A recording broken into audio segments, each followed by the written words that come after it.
RFM 94 Mojokerto. Orang yang tidak pernah melakukan kesalahan adalah orang yang tidak pernah mencoba sesuatu yang baru.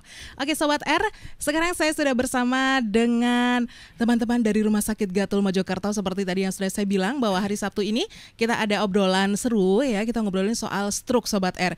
Ini satu penyakit ya yang sering sekali kita dengar. Memang sudah nggak asing lagi stroke seperti itu Sobat R.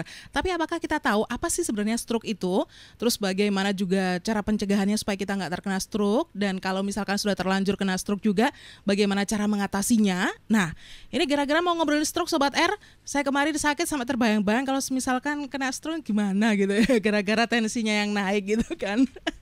Nah apa benar ini ada hubungannya dengan tensi yang naik? Kita juga nggak tahu, kita hanya katanya sih mungkin seperti itu. Nah kita akan cari tahu selengkapnya. Di sini hadir bersama saya Dr. Heru Rustiadi ya, dan juga Mbak Christine dari Rumah Sakit Gatul seperti biasanya. Saya akan menyapa dulu untuk tamu kita pagi hari ini.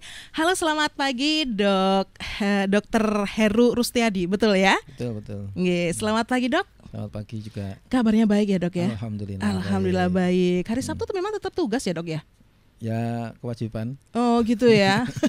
Kirain memang biasanya hari Sabtu off terus gini gara-gara ada talk show aja langsung masuk gitu dok. Enggak ya, memang selalu aktivitas ya hari Sabtu ya dok ya. Oke, selamat datang di RFM dok ya. Semoga kerasan di sini. Oke. Pakai kerasan. Jadi nanti tugasnya nggak pakai di Gatul dok, beloknya ke sini aja ya, di Keranggan. Oke, Mbak Christine bagaimana kabar? Baik, Mbak. Alhamdulillah baik juga ya. Kalau ibu yang satu ini kayaknya tetap semangat ya. Harus ya. Oke, kita ngobrolin soal penyakit stroke nih dok ya. Kita sering kali apalagi kalau kita ini ya hidup bertetangga gitu sering ya, mau kemana? Ini jenguk orang yang lagi sakit apa sih? Ini sakit stroke. Kita sering dengar seperti itu. Sebenarnya sakit stroke ini apa sih dok? Apakah memang kaitannya erat dengan darah tinggi atau nggak pakai darah tinggi orang juga bisa kena stroke atau gimana nih dok? Monggo, bisa dijelaskan dok. Secara definisi sudah pasti ya. Jadi WHO sudah menetapkan definisi penyakit stroke itu apa, sehingga ada ketegasan, ada kejelasan untuk membedakan dengan penyakit yang lain yang secara klinis itu mirip dengan gejala stroke. Jadi gejala stroke itu definisinya adalah suatu gangguan fungsi otak yang harus terjadi mendadak. Ya, jadi kejadiannya mendadak, bisa berlangsung lebih dari 24 jam. Ya. Yang paling penting untuk membedakan dengan penyakit yang itu adalah penyebabnya dikarenakan terjadinya kelainan pada peredaran darah ke otak. Gitu ya dok ya.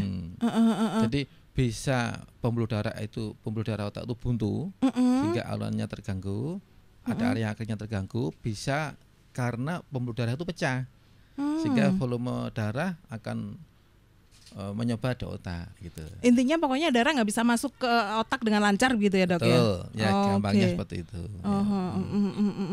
Itu yang menyebabkan terjadinya stroke ya dok ya.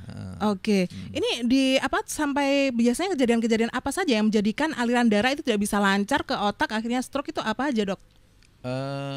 Sebenarnya stroke itu bisa diprediksi gitu mbak ya.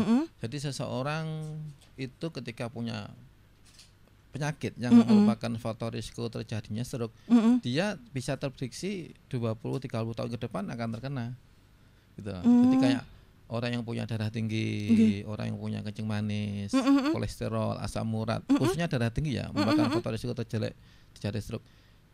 Diprediksi 20 tahun ke depan itu akan terjadi penebalan pada saluran dalam pembuluh darah otak itu. Aliran darah akan terganggu di situ, maka muncullah klinis ketika ada satu area otak yang tidak maksimal mendapatkan aliran darah.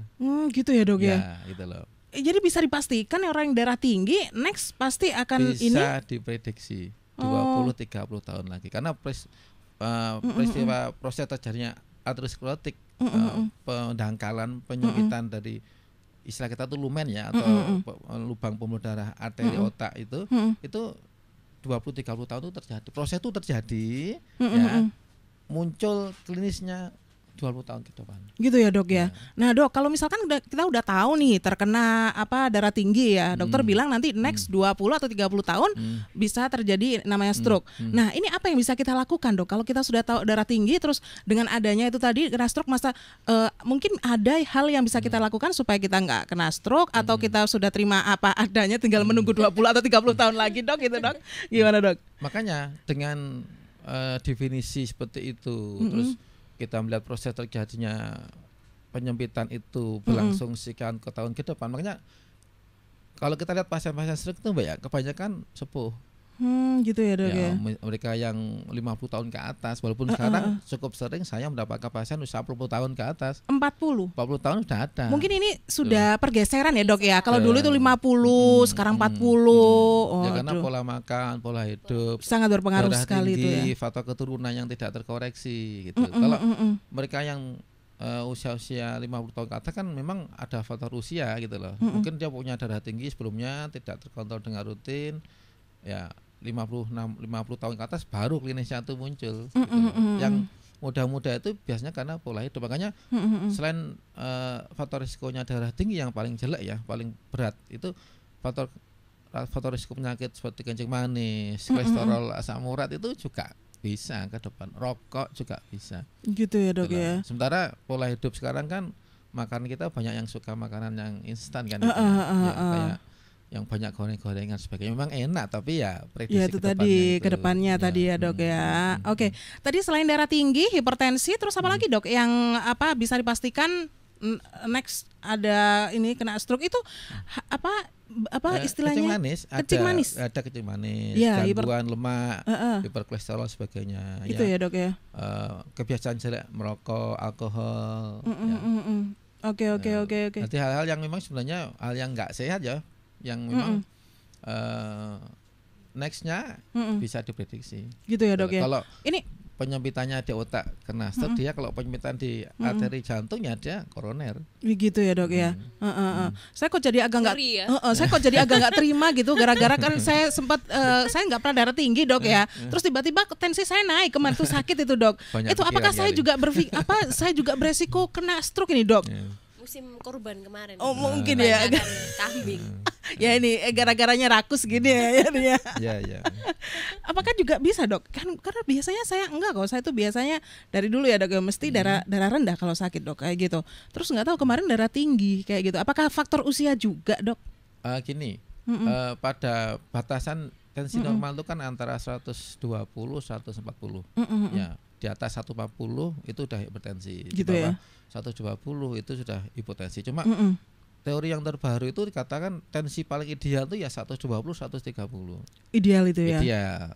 Nah, itu idealnya usia berapa dok? Karena setiap usia kan tidak ada batasan usia. Ada. Kalau dulu orang tua ditolerir tensi tinggi, justru itu ternyata dengan perkembangan ilmu kasus yang ada itu salah. Gitu ya dok ya. Jadi harus tetap normal tensi berapapun usia dia. Nah, pada mereka yang terbiasa bakat darah rendah gitu ya, itu memang dia bisa mengalami hipertensi sesaat ketika tensinya justru normal menurut ukuran standar itu. Jadi mungkin ini yang saya alami kemarin ya mungkin ya. Oke deh. Yuk silakan aja buat sobat RFM mungkin yang ada pertanyaan seputar penyakit stroke ya, sudah dijelaskan bersama dengan Dr. Heru tadi. Mungkin sobat R ada yang mau bertanya ya seputar stroke ini, silakan aja bisa telepon di 3-nya 4x94, SMS juga terbuka di 081 2345 9400. Monggo formatnya ketik dulu JM, pagar nama, pagar L atau P, pagar usia, pagar alamat, baru pagar pertanyaannya apa ya. Oke, sudah ada yang gabung, coba kita angkat dulu. Halo, selamat pagi. Halo, selamat pagi. Oh, terputus ya. Nggak muncul suaranya tadi ya. Bisa dicoba kembali, mungkin jaringannya yang nggak bagus. Kita angkat lagi mas. Halo, selamat pagi. Halo, selamat pagi. Dia nggak kerasa kalau sudah masuk ini ya. Ya udah silakan aja. Atau mungkin sobat RFM mau bisa masuk lewat Facebook, boleh ya di RFM Spasi Mojokerto. Halo, selamat pagi. Pagi. Iya, selamat pagi Bu Bunga. Bu Bunga. Tapi bukan Bunga Citra Lestari ya. BCL itu. Bukan. Ini BCL juga, tapi bukan Bunga Citra Lestari. Saya nggak enak nanti ya tapi singkatannya. sama, Mbak. Mau Tapi nggak sama, enak Mbak. saya nyebutkan nanti. Udahlah off the record aja ya. Iya, wes. Oke, monggo Bu, mau ada yang ditanyakan sama Dokter Heru nih, silakan aja. Iya, Pak Dokter saya mau tanya. Oke. Saya kan darah tinggi, tapi pas habis melahirkan itu. Darah katanya- tinggi habis melahirkan. Iya. Loh sudah melahirkan tak sampean ini? Oh iya. Walah kok gak bilang-bilang sama aku toh ya wes. Loh Iya. apa hubungannya? Iya. Heeh. Katanya itu keracunan kawai bayi gitu. Kemarin terus kok nggak bisa turun-turun gitu. Berapa tensinya? Dulu 180, padahal biasanya 120. Oh, sampai 180 ya. Iya. Tinggi ya, Dok ya, 180 ya. Terus dianjurin minum katrofil tiap hari itu. Minum Nggak apa? apa-apa, katrofil. Katrofil. Iya, katrofil gitu. Tetep nggak ngaruh? Kan tiap hari gitu. Boleh apa tidak. Oh, gitu. Sudah mencoba beli minum atau gimana? Iya, udah minum tiap hari. Oh, gitu ya. Terus gimana pengaruhnya? Udah mulai turun atau gimana? Enggak, Mbak. Masih tetap ya? Iya, tetap gitu. Tapi cuman nggak ngeluh gitu. Biasanya kan seperti kaku gitu tangan gitu. Oke. Terus keringgingan gitu. Oke. Terus nek diminum itu enggak hilang. Gitu ya, hilang Tapi ya. kok kalau nggak minum 2 hari, 3 hari Kalau nggak itu minum, agak kaku. kalau Iya. nggak minum? Ya itu ada apa ya di pundak itu, Mbak. Kayak orang pegel. Oh, sakit semuanya ya badannya. Iya, sakit. Oke, usianya Bunga Temi ini berapa ya? Ya mau 40. Mau 40 ya? Oke. Ya, Kak Popo sama kok, saya juga mau Iya, 50 malahan. Karena aman palingan. Itu aja yang ditanyakan. Oh iya, itu lah. Takutnya kan banget nang ginjal gitu nek tiap hari diminum gitu. Oh, gitu ya. Takutnya Ada nanti pengaruhnya apa ginjalnya. enggak, gitu, Oke. Tapi Oke. kok terus nggak turun-turun panjat aja. Cuma itu tadi ya, pusingnya hilang sesaat, tapi Iya. kalau telat nanti sakit-sakit semuanya badannya kayak gitu ya. Apa makanan pedas asin juga pengaruh. Terus Oh, oke. manis juga boleh apa enggak? Gitu. Oke, sip. Kalau minum kan apa daging kambing itu enggak apa-apa, Mbak. Tapi kalau minum kopi langsung Oh, makan daging kambing nggak apa-apa? enggak apa-apa. Enggak ngeluh enggak apa. Tapi kalau minum kopi pagi minum malam langsung itu langsung ngeluh gitu. Kopi langsung pusing ya? Iya. Oke, gitu aja. Ya udah gitu aja. Oke Terima deh. kasih, Pak. Sama-sama, terima kasih ya Bunga Temi. Itu tadi Bunga Temi, Dok, habis melahirkan, Dok. Bunga Temi ini usianya mendekati 40 ya. Ini habis melahirkan, kata orang-orang keracunan kawah bayi, terus darahnya naik jadi 180. Naik Iya. ini ya, Dok ya, termasuk tinggi ya. Karena tadi kan 130 normalnya kan ya. Nah, ini bagaimana, Dok? Ini sudah minum katrofil tadi ya. Kalau saya nggak salah ini benar ya katrofil ya tadi ya. Ini diminum, Dok, tapi itu tadi hanya sesaat, setelah itu sakit-sakit semuanya lagi atau gimana? Apakah aman minum katrofil ini, Dok? Nanti takut ginjalnya juga karena tiap hari diminum. Monggo. Ini ada 3 disiplin ilmu yang berperan di sini, Mbak, gitu ya. Jadi nanti bisa diperdalam di masing-masing spesialis keahlian. Jadi memang ada yang kita sebut dengan hipertensi kehamilan. Jadi namanya preeklamsia. Jadi muncul hipertensi saat hamil.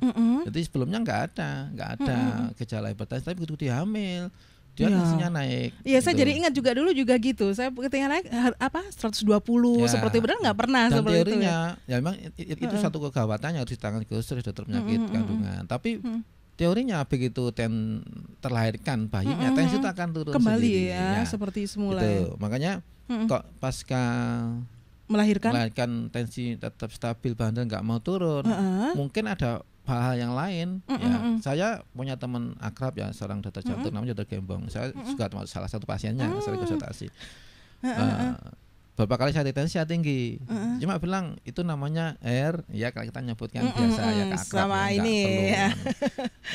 Itu namanya hipertensi reaktif. Jadi hipertensi ketika Anda beraktivitas. Makanya orang itu tensinya itu idealnya di tensi itu sesaat bangun tidur sebelum aktivitas. Yang itu disebut dengan tensi basal. Itu yang idealnya gitu ya, Dok ya. Jadi bangun tidur melek belum bangun di tensi. Makanya di rumah sakit itu perawat kalau pagi itu bangun tidur akal sekali, pagi-pagi tensi karena memang tensi yang belum terpengaruh oleh lingkungan sekitar. Ya, ada kecemasan, emosional, punya utang, punya masalah dengan seseorang. Dok, jangan gitu dong. Nah, seperti itu. Nyindir nih.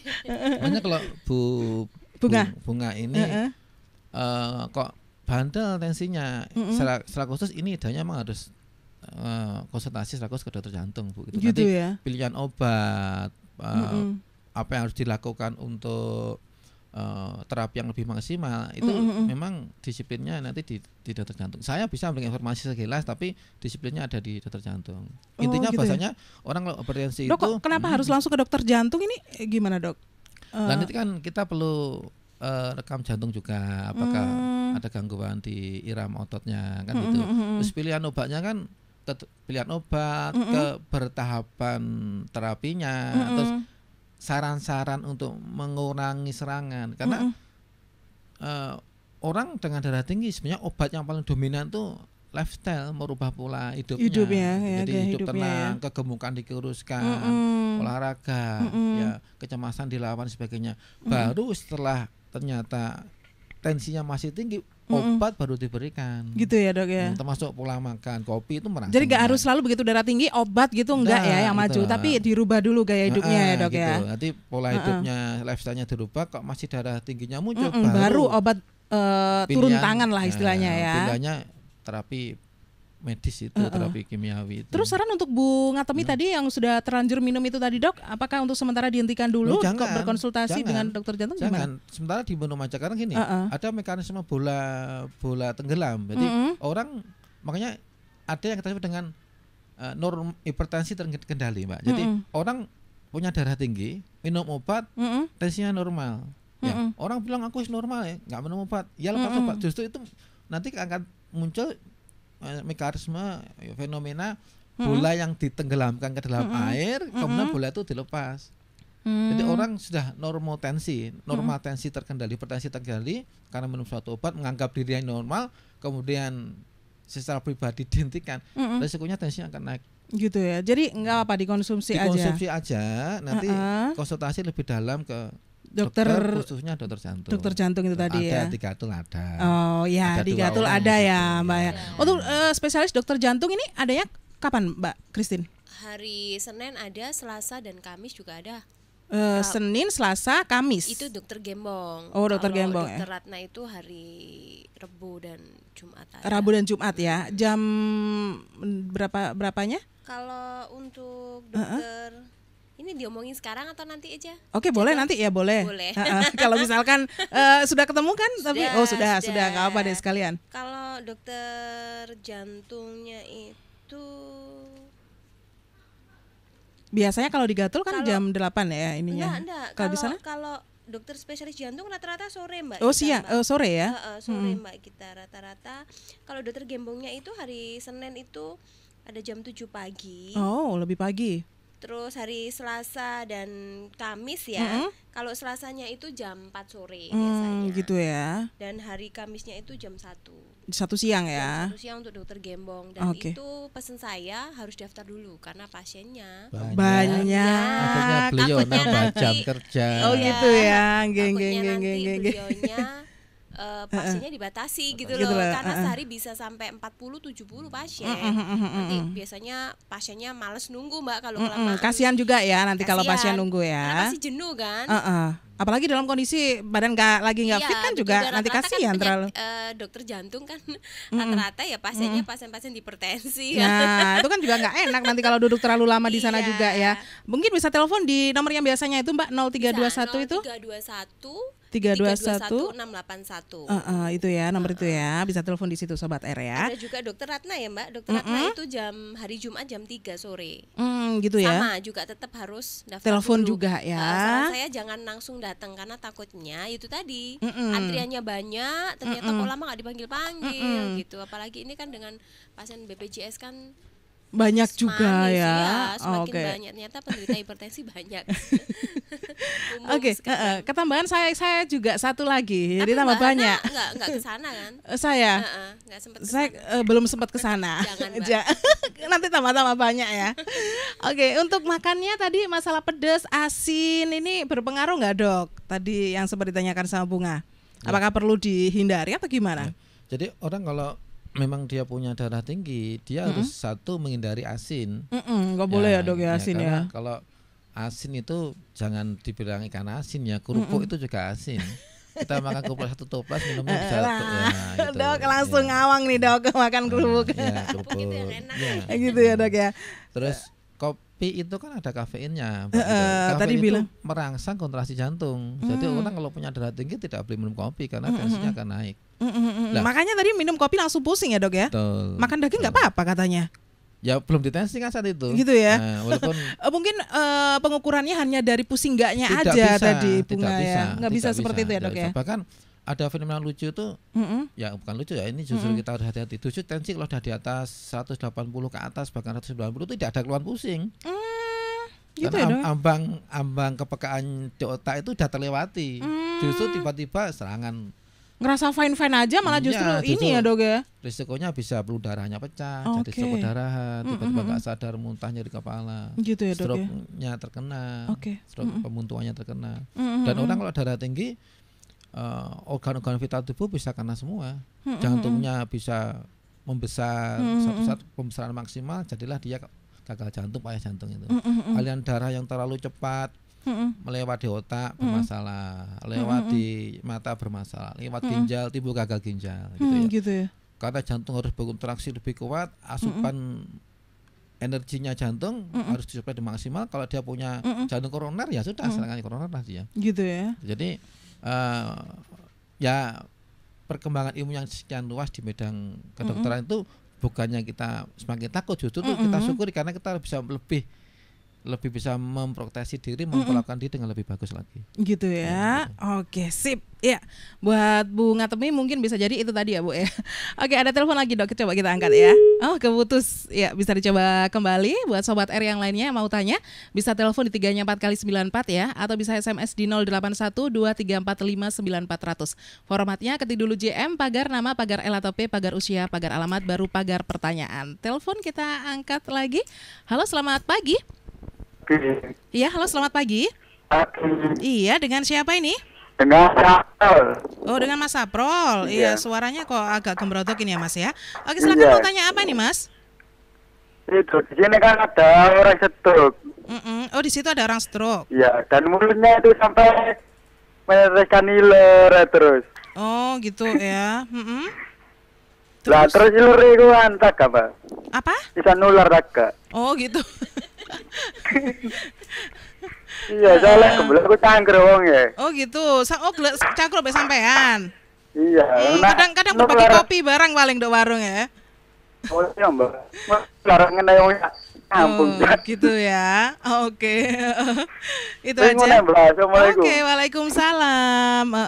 Ile walet mahal gitu ya. Ini kena stroke, kira-kira nular nggak ya? Sabar, nanti akan dijelaskan sama Dr. Heru Rustiadi. Kita lagi mendengarkan Dr. Heru Rustiadi bicara soal stroke nih. Ada yang sudah gabung lagi? Coba kita angkat telepon dulu ya, Dok ya. Halo, selamat pagi. Selamat pagi. Iya, pagi. Hai. Sehat, Mbak? Dengan siapa Sehat ini? ya? Dengan Ibu Yuni. Ibu Yuni yang ada di mana, Bu Yuni? Ada di Perumahan Suramulang Barat. Di Suramulang Barat ya. Betul, Oke, iya. silakan Ibu Yuni, apa yang mau ditanyakan sama Pak Heru? Iya, selamat pagi Dokter Heru. Pagi Mbak, pagi. Iya, Pagi. pada saat ke usia 41, 42 saya melahirkan ya. Pada saat setelah sesar kan, setelah apa tuh sadar dari biusnya, tahu-tahu tekanan darah langsung naik 160. Biasanya berapa? Biasanya ya 120/80. Gitu ya, normal ya. Itu kenapa ya kok? Kata pada perawatnya itu darah keluar banyak waktu itu, tapi kaget saya kok tahu-tahu kan ada ini ya, ada apa? Tekanan apa itu yang nyala itu loh, 160 langsung naik darahnya. Begitu sadar habis lahiran sesar tadi ya, 160 ya. Begitu biusnya habis langsung naik 160. Wah, itu panik gitu waktu itu susternya gitu. Padahal saya nggak pernah kena seperti itu, normal 110, 120, per 80 gitu. Terus waktu itu bagaimana tindakannya? Tindakan para susternya ya langsung sampai jam berapa, sampai sore besok paginya baru turun pelan-pelan gitu. Apa kaget ya dokter ya? Sekarang tekanannya normal ya Mbak ya? Sekarang bagaimana tekanannya? Sekarang normal lagi sih. Normal lagi gitu ya. Yang ingin ditanyakan apa ini? Kenapa kok bisa seperti itu? Apa karena bludeng atau ketakutan atau apa ya? Oh gitu ya. Sakitnya gitu. Ngeri gitu. Oke, begitu tahu 160 panik, terus ditambah panik jadi 180 gitu. Oh betul. Betul, langsung waduh kedinginan langsung. Oh gitu ya. Gitu. Oh sampai kedinginan ya takutnya gitu ya. Iya, kedinginan sampai kenapa kok seperti ini? Lihat itunya kan tandanya naik dari 120 langsung. Apa karena sakitnya itu ya. Tapi setelah itu nggak pernah lagi, setelah sekarang normal udah nggak pernah lagi naik gitu. Belum cek lagi ya. Terus yang kedua tanya lagi, apakah kopi mempengaruhi tekanan darah tinggi ya? Bisa darah tinggi maksudnya, konsumsi kopi. Mempengaruhi tekanan darah tinggi ya? Iya. Oke, itu aja. Iya, terima kasih. Oke, sama-sama terima kasih Bu Yuni ya. Oke, pagi. Ibu Yuni lagi-lagi ini sama kayak Bunga tadi ya, habis melahirkan, tapi ini bedanya adalah dengan melakukan sesar ya, tapi Ibu Yuni tadi ya. Oke, sebelum ke Ibu Yuni, Dok, kita tadi ada penelpon dari Mas Saprol yang ada di Balungmojo, Dok ya. Ini ada kebetulan tetangganya yang kena stroke. Nah, ini kadang sampai yang keluar ini, Dok, apa? Air liurnya atau ngiler gitu, Dok. Ini kira-kira bisa nular nggak sih, Dok? Gitu. Dia takut, biasanya nongkrong sama dia soalnya. Ya, gini. Silakan. Untuk memberikan gambaran lebih luas ya bahasanya. Stroke itu ada dua macam ya. Jadi ada pembuluh darah otak yang terbuntu, ada pembuluh darah otak yang pecah. Ya, pembuluh darah otak yang buntu itu ada dua macam. Bisa karena lubang pembuluh darah itu menyempit, atau ada bekuan darah yang lepas dari jantung. Dia langsung membuntu pelek gitu satu pembuluh darah yang cukup besar di otak. Ya makanya untuk stroke pembuntuan itu ada kita sebut dengan stroke trombotik, ada kita sebut dengan stroke emboli. Pokoknya kita dengan dokter jantung itu kuat sekali hubungannya itu ya. Sementara klinis dari orang yang terkena stroke itu selama ini kita menganggap stroke itu kan hanya lumpuh separuh, mati separuh gitu, Dok. Bicara pelo, terus ada penceng-penceng gitu, Dok. Kadang ada yang klinisnya itu susah menelan, ada yang klinisnya itu kesemutan satu sisi separuh persis, kemudian ada kero, pandangan dia kabur, gangguan jalan, bahkan pada pasien yang tua kita harus hati-hati ketika pasien itu keluhannya adalah vertigo. Pasien tua loh Mbak ya, bukan pasien muda ya. Kalau pasien muda biasanya vertigonya ada sesuatu yang tidak pas. Tapi kalau ada pasien tua kok keluhannya kok meluyur-meluyur, kita harus curiga pastinya dia terkena stroke. Pada pasien yang mengalami gangguan menelan, ya itulah kemudian dia sering ngiler. Gitu loh. Jadi lidahnya yang itu termasuk yang pertama ya, yang tadi kan ada dua nih stroke ya, yang itu termasuk yang pertama. Dua-duanya bisa. Oh, gitu. Dua-duanya bisa. Jadi stroke ada dua kelompok besar, perdarahan otak dan pembuntuan, klinisnya hampir sama.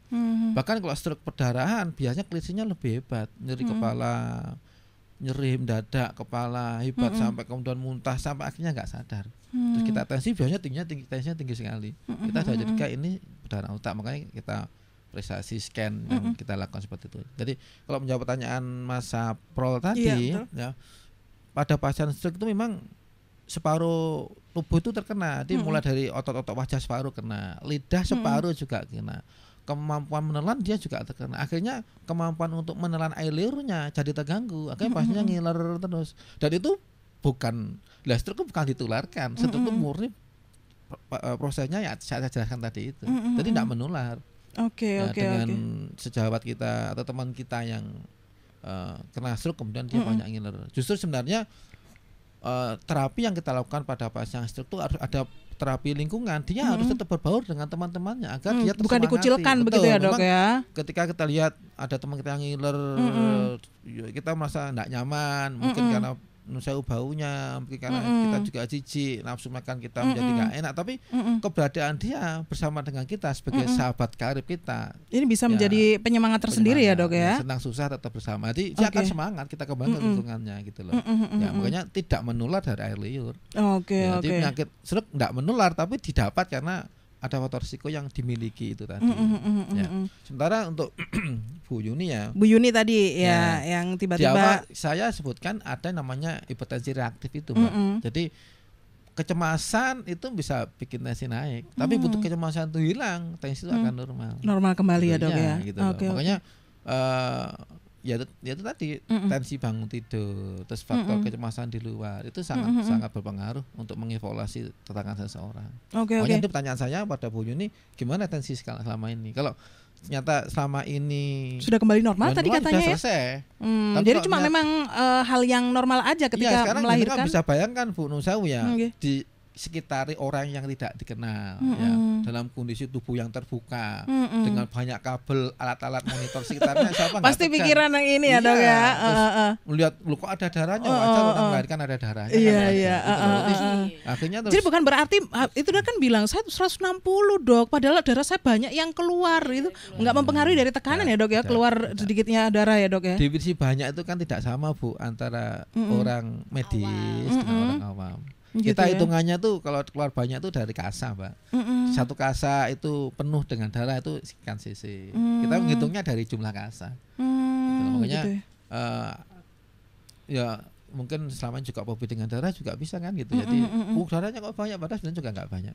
Lebih kalau operasi cesar tuh pasti ada darah karena memang dia dipotong ya gitu. Tapi darahnya tidak akan sebanyak justru pelahiran pervagina itu, bahkan biasanya lebih banyak. Lebih banyak kan lahir normal ya. Sip. Terus apakah kopi mempengaruhi tekanan darah tinggi Dok? Ya tadi sudah saya jawab pada pertanyaan utamanya. Ada kafeinnya di situ, kafein akan merangsang kontraksi jantung.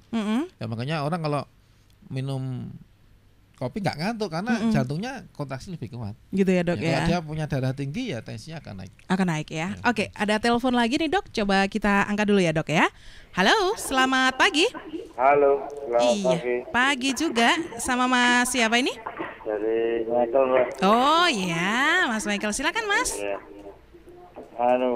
Dokter mau tanya, itu apa stroke itu kalau masih muda apa bisa?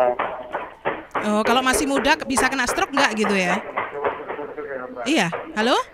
Halo. Iya, stroke kalau masih muda bisa kena gitu? Iya, kalau masih muda loh, Mbak. Masih apa bisa kena stroke ya? Terus? Kalau terus apa pembuluh darah apa, Mbak? Pembuluh darah otak ya? Hanya itu aja, Mbak. Pembuluh darah apa? Otak? Ya, kalau gangguan dari otak aja, Mbak ya. Kalau stroke gitu ya. Nggak ada dari lainnya ya. Enggak ya. Istilahnya kalau tekan darahnya normal lagi sudah enggak mungkin habis stroke ya. Gitu. Oke. Gitu aja. Terima kasih, Mbak ya. Oke, sama-sama, terima kasih ya. Waalaikumsalam. Terima kasih banyak buat Mas Michael. Tapi sebelum ke pertanyaan Mas Michael, ini saya ingin mengingatkan Sobat R yang kurang pede dengan senyumannya ya. Mungkin karena giginya nggak rata atau mungkin dari warna giginya yang kurang bagus gitu ya Sobat R ya. Nah Sobat R, silakan sekarang bisa tersenyum lepas, bebas dan tunjukkan senyum terindah Sobat RFM pada dunia. Waduh. Dengan datang ke Poli Gigi Rumah Sakit Gatul yang ada di Jalan Raden Wijaya nomor 56 Mojokerto. Di sana akan membantu Sobat R mewujudkan impian memiliki gigi yang cantik, sehat juga dan senyuman yang cemerlang. Ini buka setiap hari ya untuk Poli Gigi Rumah Sakit Gatul, Senin sampai Sabtu jam 8 pagi, betul ya bukanya? Sementara untuk hari Minggu jam 9 pagi sampai 12 siang. Silakan datang ke sana. Ada telepon lagi, coba kita angkat. Halo, selamat pagi. Halo, selamat pagi. Iya, dengan siapa ini, Mas? Dengan Stephen, Mbak. Mas Stephen, waduh, rek wong Mojokerto nek jenenge Stephen barang ya. Saya mau tanya itu, Mbak. Mau tanya apa? Agak menyimpang dari pembicaraan masalah stroke ini, Mbak. Oh ya, pokoknya gak jauh-jauh gitu ya menyimpangnya ya. Mbak. Silakan. Itu, Mbak, kalau saya apa itu pundak saya terasa kawang cepat gitu, Mbak, istilahnya. Pundak kemeng? Iya. Terus? Seperti ada darah beku, Mbak, di pundak. Seperti ada darah beku. Terus kalau saya keri, Mbak, pakai dikeroi gitu. uang logam tuh, Mbak. Itu enteng, Mbak, rasanya. Itu apakah kerian itu berbahaya, Mbak? Gitu Bisa ya. menimbulkan masuk angin, apa pori-porinya itu gampang terbuka gitu, Mbak. Oke. Terus ada lagi? Ya gitu aja, Mbak. Itu aja ya. Ya, makasih. Oke, terima kasih. Salam dari saya, Stephen. Oke, salam balik dari saya, Anabel. Alah ya. Oke, thank you ya buat Mas Stephen yang sudah gabung di belakangnya Mas Steve. Halo, selamat pagi. Halo. Halo, selamat. Waalaikumsalam. Dengan siapa ini? Yang ada di Jabon. Yang ada di Jabon, Mbak Ica tadi ya? Oke, silakan Mbak Ica, mau tanya apa sama Dokter Heru? Ini sama dokter. Dokter Heru mau nanya ini. Umpamanya hipertensi itu kan ada hipertensi primer dan ada hipertensi sekunder ya, Dok ya. Terus umpamanya orang itu mempunyai hipertensi primer. Terkadang orang banyak yang mengalami hipertensi tapi tidak tahu. Jarang sekali kontrol ke puskesmas atau ke bidan atau dokter setempat lah. Nah, ada kejadian beliau ini menderita hipertensi primer. Tensinya itu selalu tinggi, kadang 280, paling rendah itu 180. Sedangkan tensi naik di atas 200 itu tidak mengeluh pusing. Padahal kan itu sangat retensi terhadap stroke. Kalau misalkan sudah nggak pusing, habis itu jatuh, sekali jatuh langsung stroke. Itu gimana sih penanganan seperti itu? Biar gitu ya? Dia itu merasa kan lebih baik sakit kepala daripada tidak sakit kepala kalau misalkan orang penderita hipertensi itu. Jadi kita bisa menganalisis bahwa dia itu menderita hipertensi dan bisa diberi obat anti hipertensi. Itu gimana? Dan sedangkan kalau misalkan sudah kayak gitu sekali stroke nanti rendah, langsung pembuluh darahnya itu pecah. Penanganan gitu ya? kita sebagai medis itu seperti apa, Dok? Oke, kalau Waalaikumsalam. Terima kasih banyak buat Mbak Ica ya yang sudah masuk. Di belakangnya Mbak Ica kita coba kolek dulu ya, Dok ya. Halo, selamat pagi. Pagi. Iya, Mas Pak izin? Iya, silakan mau tanya apa ini langsung sama Dokter Heru? Iya, soal kesemutan dulu, Pak. Kan banyak orang bilang, Pak, ya, kalau kesemutan itu apa namanya kayak berpotensi stroke gitu. Itu banyak yang bilang gitu. Kan apalagi kalau ada yang apa namanya apa sih istilah itu, kalau kesemutan terus akhirnya susah digerakkan loh, Pak. Oh iya. Iya, sampai susah digerakkan juga, itu katanya banyak yang bilang berpotensi untuk stroke itu. Apakah memang setiap kesemutan itu memang berpotensi untuk stroke itu, Mbak? Oke. Sampai sering kesemutan, dah? Ya kadang kalau duduknya lama, Mbak. Gitu ya. Iya. Oke. Terus dulu waktu sekolah itu pernah ini, Mbak. Apa? Katanya itu kayak sarafnya itu ada yang mati itu, Mbak. Oh, sarafnya ada yang mati? Ya, mati atau apa ya gitu. Kayak nggak bisa digerakkan loh, Pak. Itu saraf apa itu? Wajah itu. Saraf apa? Wajah. Oh, saraf wajah. Separuh itu, Mbak. Jadi kalau misal merem gitu, Mbak ya. Itu yang sebagai apa yang sisi Mbak, yang sebagiannya itu nggak bisa itu merem dengan sempurna gitu, Mbak. Kalau mendelik itu juga nggak bisa mendelik dengan sempurna. Iya. Tadi saya dipendelik gak peti ngono ya, soalnya gak sempurna mendelik ya. Kali sisian. Iya, kalaupun apa kayak ketawa gitu, Mbak ya. Yang apa bibirnya yang bisa apa kayak melebar itu ya separuh juga itu, Pak. Sekarang gimana? Alhamdulillah sekarang normal, Pak. Gitu ya?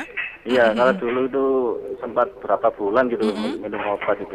Gitu ya? Ya, 1 bulan atau 2 bulan gitu minum obat. Akhirnya ya udah sembuh. Oke, sip. Ya, itu apakah juga berpotensi juga gitu. Oke, apakah berpotensi stroke gitu ya? Iya. Oke, thank you. Ya, makasih Mbak ya. Oke, sama-sama ya. Waalaikumsalam. Terima kasih buat Mas Faizin. Oke dok, kita langsung ke Mas Michael tadi ya dok ya. Tentang pertanyaannya, apakah kalau kita masih muda ini masih bisa terkena stroke dok? Gitu tadi Mas Michael dok. Ya gini, saya coba jawab secara global ya, semoga langsung kena semua ya. Jadi jadi definisi stroke itu kan gangguan fungsi otak gitu ya, yang terjadi mendadak, biasanya menetap lebih dari 24 jam. Penyebabnya adalah ada kelainan aliran darah ke otak gitu loh Pak ya. Nah, stroke itu tadi saya katakan ada yang stroke pembuntuan, ada stroke yang perdarahan otak ya. Salah satu faktor risiko yang paling ganas, paling jelek seseorang untuk kita bisa prediksikan kena stroke kan darah tinggi. Ya. Prediksi 20 tahun ke depan dia akan terkena. Lah, darah tinggi itu ada dua memang, ada darah tinggi primer sama sekunder itu tadi. Faktor keturunan. Ya sejak kecil dia darah tinggi gitu ya. Jadi bapak ibunya punya genetik darah tinggi, menurun pada anaknya darah tinggi. Kemudian ada disebut dengan darah tinggi sekunder, yang memang darah tinggi yang setelah didapatkan karena penyakit tertentu, ya karena faktor lingkungan, faktor gaya hidup juga gitu yang ya. Muncul setelah dia usia mendekati usia dewasa tua itu. Ya. Memang berbahaya sekali orang kalau punya hipertensi yang lama gitu ya, resikonya itu akan terjadi penebalan Mbak dari pembuluh darah otak itu, sehingga elastisitasnya itu terganggu. Ya, jadi ibaratnya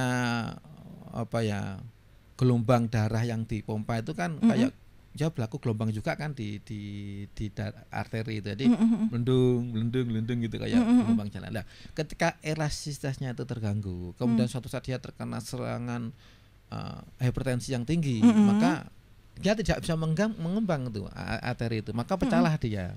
Ya, makanya pada stroke perdarahan otak itu ya, selain karena faktor gangguan anatomi, dia bisa terkena karena faktor hemodinamik, karena punya hipertensi yang lama itu, yang dipuji oleh emosional, orang yang marah-marah, orang yang ceramah, orang yang sedang berhubungan suami istri, itu tensi naik, pembuluh darah tidak bisa melentur untuk menerima gelombang tekanan darah yang di pembuluh jantung, maka pecahlah dia gitu loh.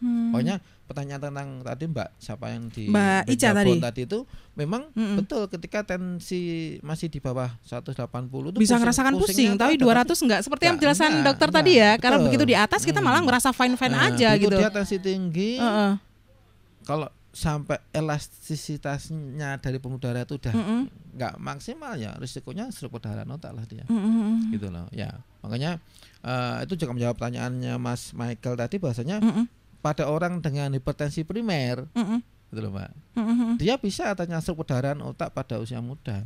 Bisa ya dok? Bisa gitu loh. Lebih baik kalau dia punya perilaku hidup yang jelek, minum obat kuat sebelum berhubungan dengan seseorang, waduh tambah bahaya lagi. Gitu loh. Makanya gitu. Makanya kita berharap sebenarnya dengan adanya BPJS yang dimudahkan ya oleh pemerintah yang gitu ya, orang lebih proaktifnya untuk berpola hidup sehat dengan cara proaktif memeriksakan dirinya, aku tuh normal apa enggak gitu, tanpa harus menunggu klinisnya tuh ada dulu, keluhan tuh ada dulu. Kalau normal alhamdulillah sudah selesai.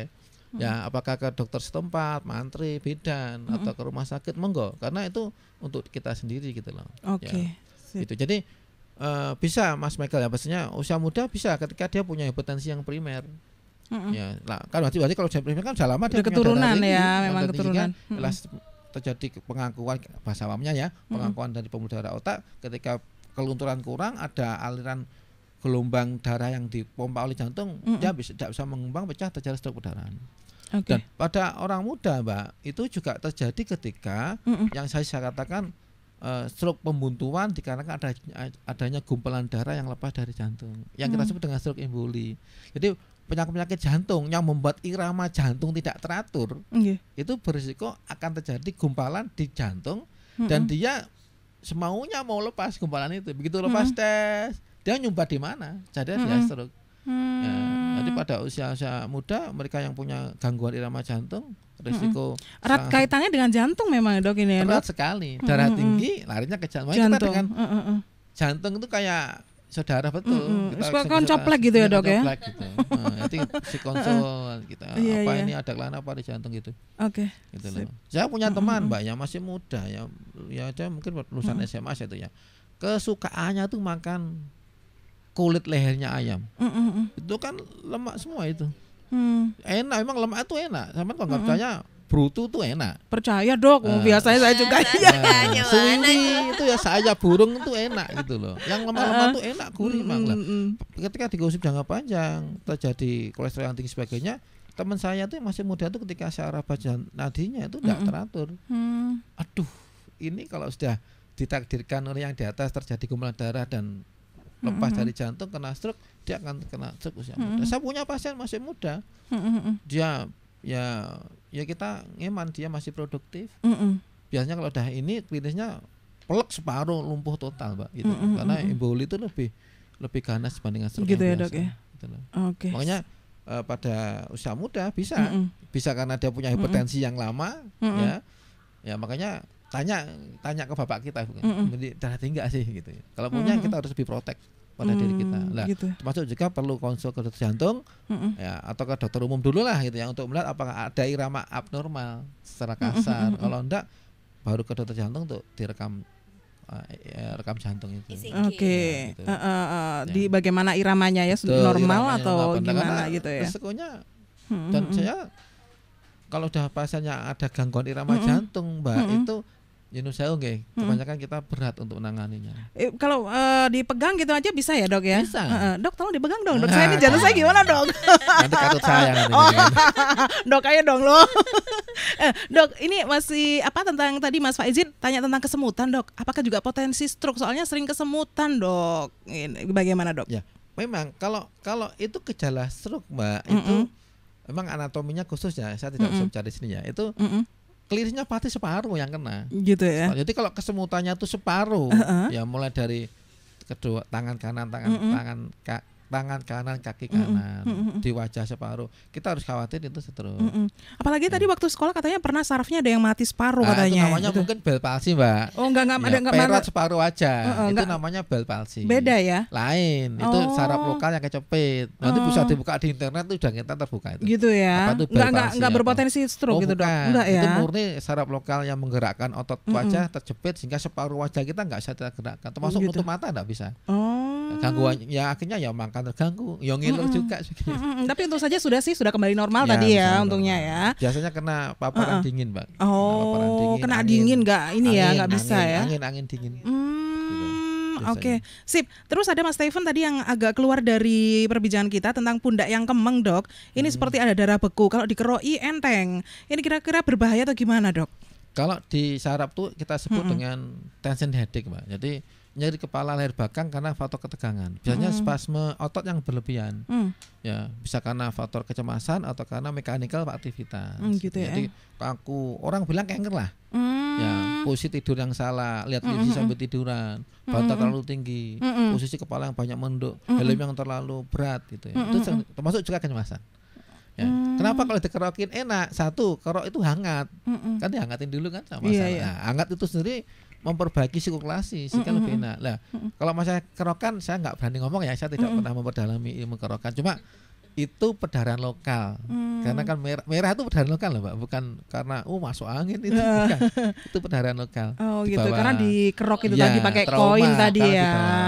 Kalau bilang proporinya melebar sebagainya, saya mohon maaf saya tidak mau berani ngomong ya karena saya tidak memperdalami itu ya, tapi itu merah itu perdarahan lokal karena faktor trauma di. Jadi enaknya itu karena ada hangatnya itu tadi ya, biasanya, Dok ya. Kalau dipijet. Yang pijet tangan halus lagi. Aduh, sampai turu-turu, Dok. Oke, saya akan kembali lagi Sobat R setelah yang satu ini. Oke, Dokter Heru. Sebenarnya pengen ngobrol lebih banyak sih, Dok, sama Dokter Heru gitu ya. Apalagi dokter tadi belum pegang jantung saya juga gitu ya. Loh. Pegang otak saya. Waduh, jangan gitu, Dok. Kepala. Gitu ya. Nah, ini yang terakhir, Dok ya, sebelum kita tutup perjumpaan kita pagi hari ini. Tadi sudah terjawab semuanya ya untuk Sobat R yang sudah masuk. Kita semuanya pasti pengen sehat, ya kan, Dok? Ada yang bilang pencegahan lebih baik daripada mengobati. Nah, ini pencegahan seperti apa yang bisa dilakukan Sobat R untuk bisa terhindar dari stroke ini, Dok? Silakan. Ya, khusus stroke ya, Mbak. Jadi kita diperkenalkan itu yang kita sebut dengan pencegahan primer. Jadi pencegahan primer itu adalah pencegahan agar kita tidak sampai kena stroke. Ya, karena stroke itu ada faktor risiko. Ada faktor risiko yang tidak bisa kita hindari. Usia. Nah, itu nggak bisa kita hindari. Tapi ada faktor risiko yang bisa kita hindari. Darah tinggi, kencing manis, kolesterol, asam urat, merokok, sebagainya itu bisa kita hindari. Jadi kalau kita bisa ingin ke depan tidak ingin kena stroke, ya itu yang harus dihindari. Itu faktor risiko yang bisa kita modifikasi, kita hindari. Nah, itu pencegahan primer. Kemudian kita juga dikenalkan kita sebut dengan pencegahan sekunder. Artinya itu berlaku pada pasien sudah kena stroke. Jadi kalau pasien sudah lepas fase akut di rumah sakit perawatan, kemudian fase pemulihan di rumah, pada saat itulah ketika di awal serangan itu kita akan perlakukan dia itu pencegahan sekunder. Karena kalau tidak kita lakukan, maka 5 tahun ke depan itu teorinya 30% dia akan kambuh. Gitu. Kambuhnya bisa yang terkena tambah parah atau yang sisi yang sehat jadi terkena. Nah, apa pencegahan sekunder itu? Ya, satu, penyakit yang dia miliki yang termasuk kelompok faktor risiko stroke itu harus diobati, disembuhkan. Tanda petik kayak intinya disembuhkan lah gitu ya. Apakah darah tingginya, apakah kencing manisnya, kolesterol, asam urat, terus pola hidup kita lakukan. Selain kita berikan kepada pasien tersebut obat pencegahan terjadi serangan stroke-nya. Jadi kalau itu seringkali tidak disadari oleh keluarga, oleh pasien. Jadi kalau sudah kena stroke kemudian wis santai, padahal risiko kekambuhannya sangat tinggi. Banyak pasien-pasien yang kebetulan kita rawat di Rumah Sakit Gatot itu masuk berulang karena ada hal yang tidak bisa kita atasi. Ya, hipertensi yang bandel atau orangnya yang bandel. Gitu loh. Dan yang terpenting lagi pemulihan pada pasien stroke itu adalah dia harus dikembalikan ke lingkungannya. Ya, dia harus dikembalikan ke di mana dia dulu berinteraksi. Karena rasa minder, rasa kekurangan, kecacatan yang kasar sekali, artinya kelumpuhan yang membuat dia tidak bisa bekerja normal itu dia akan tersemangati ketika dia dikembalikan pada lingkungannya. Jadi support dari lingkungannya itu sangat dibutuhkan sekali ya, Dok. Jadi ya. baik pasien atau keluarga proaktif mendorong atau teman sekitarnya proaktif untuk mengajak. Sip. Ya, karena kalau enggak dia akan depresi. Jadi kita ada istilah itu depresi pasca stroke. Nanti dokter jiwa yang nangani. Gitu ya, Dok. Diri, dampaknya kan banyak. Emosional, pola hubungan keluarga dengan istrinya. Aduh, kasusnya kompleks lah gitu ya. Gitu ya, Dok ya. Kompleks penanganan. Sip. Ya. Sekarang Mbak Christine kalau Sobat R pengen datang ke sana, ke Rumah Sakit Gatul. Nah, ini untuk jam-jamnya Dokter Heru juga. Hari Senin sampai Sabtu tiap pagi Mbak ada. Itu jam 7 pagi sampai jam 8. Jadi pagi-pagi sekali sudah harus datang ke Gatul atau satu hari sebelumnya. Telepon dulu janjian enggak apa-apa. Reservasi dulu di Rumah Sakit Gatul yang nomor ekstensinya 0321 tadi. 0321 681 ekstensi 107. 107, oke. Atau jam 7 pagi itu sudah harus stay di Rumah Sakit Gatul. Rumah Sakit Gatul sampai jam 8 aja beliau. Karena sebentar ya, Dok ya? Iya, di atas itu kan sudah harus ke rumah sakit lain. Yang lain. Iya, terus kalau sorenya itu setiap hari Senin sampai Kamis. Senin, Rabu, Kamis jam 3:30 sampai selesai. Ya, Senin, Rabu, Kamis jam 3:30 sama dengan janjian terlebih dahulu ya. Reservasi lah Mbak intinya. Ya itu tadi, kalau reservasi kan enak bisa dapat nomor kan. Jadi kita juga nggak nunggu lama Mbak ya. Nunggu lama. Tapi kalau mau barangkali tiba-tiba sakit ya nggak apa-apa sih, langsung datang aja. Ya, terima kasih banyak Mbak Christine. Terima kasih banyak Dokter Heru ya. Dokter Heru ini punya utang sama saya loh, belum megang ini buat ngitung jantung saya tadi bener normal nggak sih gitu. Jadi tergantung aja. Nanti gitu ya, saya nggak mau masuk area gitu ya? wilayah sejawat yang lain. Dokter jantung, dokter siapa di Rumah Sakit Gatul? Dokter Gembong. Dokter Gembong ya. Boleh deh. Boleh request nggak dokternya? Nggak ada. Ya nanti tak samain. Ini sama Dokter Heru sebenarnya.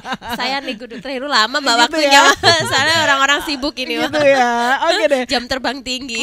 Sip, sukses buat Dokter Heru ya. Salam buat teman-teman yang ada di Rumah Sakit Gatul. Oke Sobat R, semoga saja obrolan kita pagi hari ini bisa menambah ilmu kita ya tentang penyakit stroke, dan tentunya kita bisa mencegah sejak dini supaya kita tidak bisa terkena stroke ya. Kita pasti semuanya ingin sehat. Oke, sehat jadi kita bisa menikmati weekend bersama dengan keluarga dengan perasaan senang. Oke, sekaligus saya Hana Widianti pamit undur diri dari Keranggan 5 nomor 52 di Kota Mojokerto. Wassalamualaikum warahmatullahi wabarakatuh.